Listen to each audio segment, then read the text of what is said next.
Hello students, how are you all? I hope you all are fine. In today's class, we are going to study about Mahavir Swami. In our last class, we had already studied about Gautam Buddha.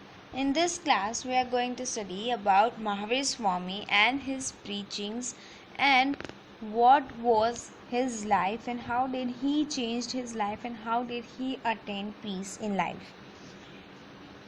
So, Mahavir Swami, as we all are familiar with this person, and as well as he is a very great reformer, and along with that, he is very important in Jain religion. So, Jainism believes in Mahavir Swami. Jainism also has an important place in Indian society, like Buddhism. So he was the 24th Tirthankara in Jainism, and Agmas are the main source of knowledge about Jainism. According to this text, the first Tirthankara of Jainism was Rishabdev or Adinath. 23rd Tirthankara was Parshvanath. Parshvanath was the son of King Ashvasen of Kashi. He left at the home at the age of 30 and became a hermit and preached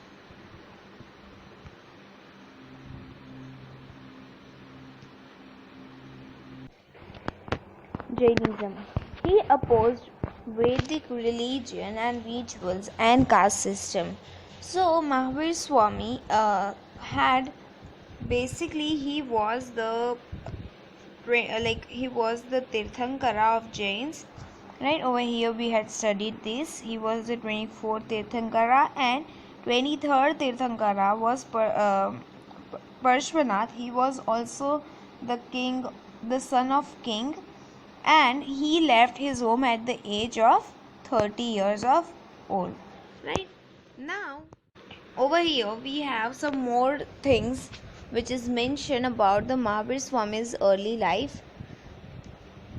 So before studying that, I'll tell you one thing, that Mahavir Swami, he was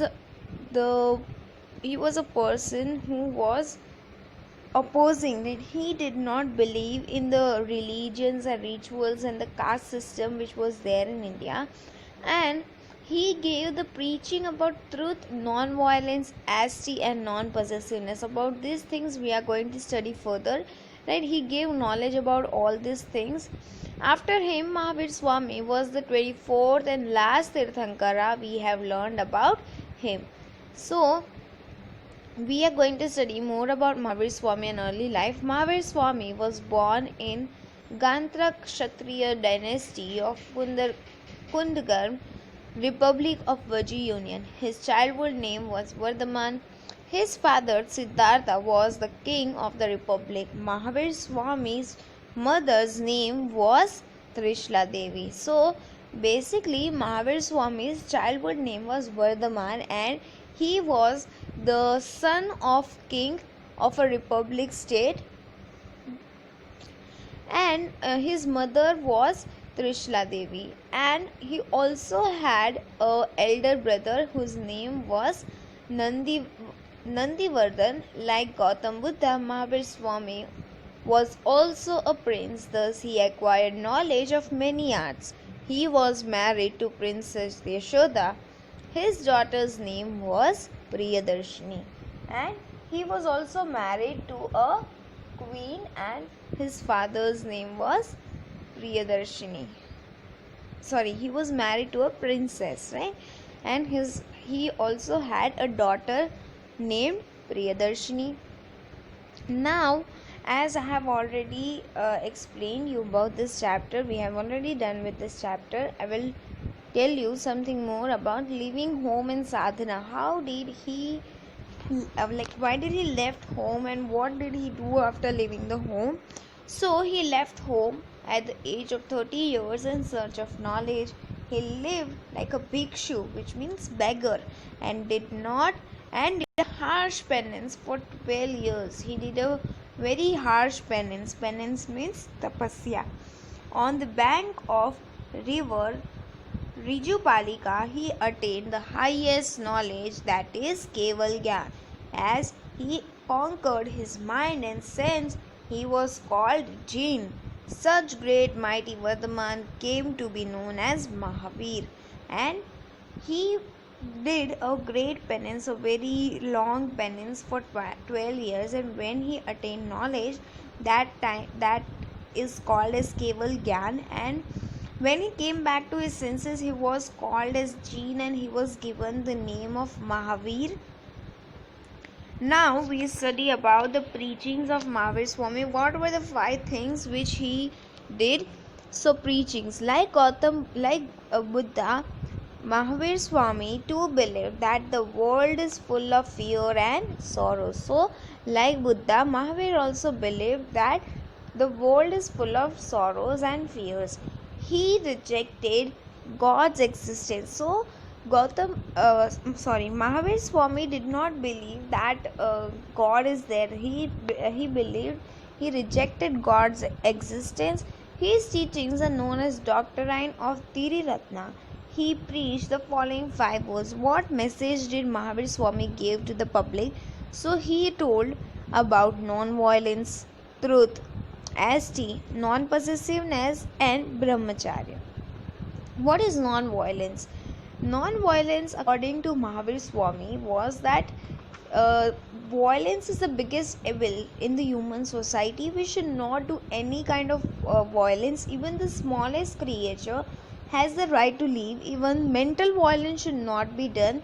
Protecting animal is the real duty of human beings. So Mahavir Swami believed that protecting each and every creature is very important and everyone has the right to live. Next is truth. We should never speak lies. We should not speak without thinking or understanding.